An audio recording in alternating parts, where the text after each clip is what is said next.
કે આજ પૂછું તું ને પાલિયા રે તારા દલડા કેરી રાજુ બાબા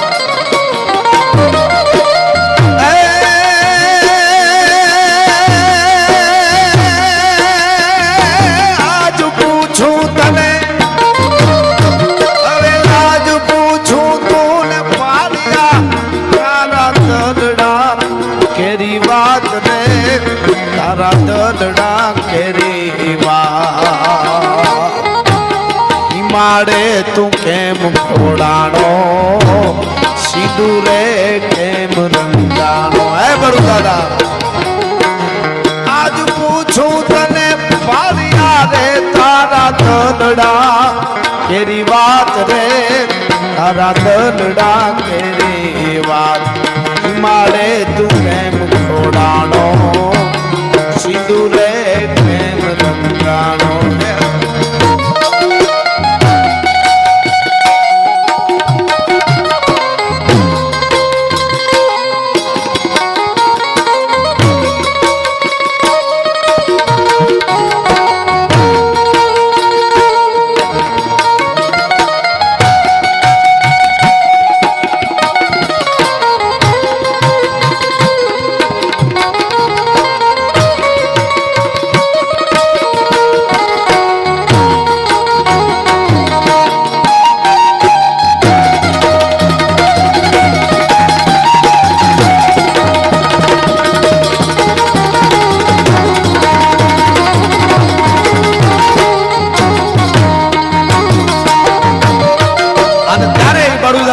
કોઈ પાળિયાએ કવિરાજને જવાબ આપ્યો તો કવિરાજ મારા ગામની માથે જતી વાર આવી અને ગાયું માતાજીને જતી દુશ્મનો વાળી જતા તેથી હાથમાં તીખી તલવાર લઈ અને યુદ્ધના મેદાનમાં ઉતરો માથું પડી ગયા પછી ઢૂંઢે ઢૂંઢ દીતા ઢાળ ખળગે રગત બહતી ખાળ અને દેતા તેજો મૃદાન મેપત ઈ ઢૂંઢે ઢૂંઢ જ્યારે લડવા મળ્યા અને ત્યારે કેવી રીતે હું આવ્યો તો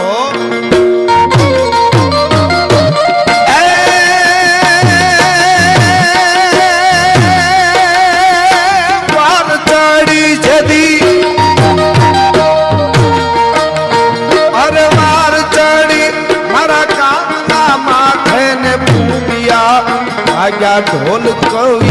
જેથી ગુંબિયા વાગ્યા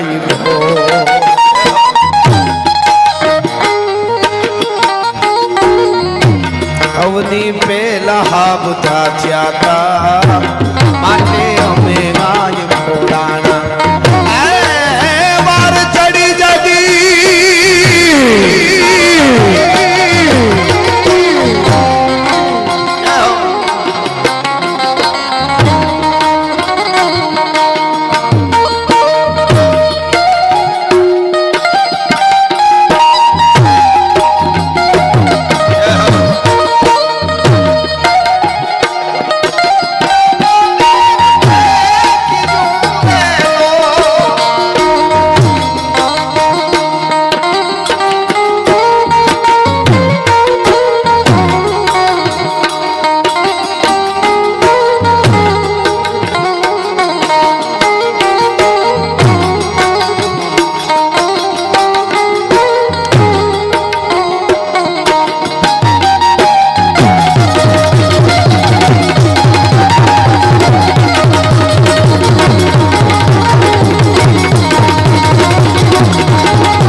કરવા દે વિશ્રામ રે મને કરવા દે વિશ્રામ શેઠાના સિંદૂર એના રંગે આય રંગાણા અરે વાર ચડી મારા ગામના માથે ને ભૂમિયા વાગ્યા ઢોલ કવિ જેથી ભૂમિયા વાગ્યા અવની પેલા હાબતા જાતા માટે અમે આય ખોડાણા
ખડક ધારી તરસુળ ધારી મારો ચક્ર ધારી વાસુદેવ ધીંગાડાના ધૂપ પીધા છે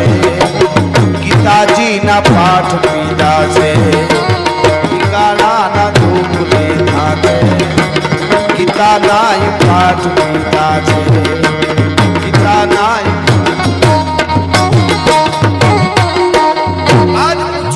પાળિયા રે તારા દલડા કેરી વાત વર્ષો પહેલા જે ઘટના બની છે પણ ખુદ માં કમળાઈને આવી અને એની હારે રહેવું પડ્યું છે એના ભેળા એને બેહારવો પડ્યો છે માં માટે જે માથા આપે ધરા માટે જે માથા આપે ને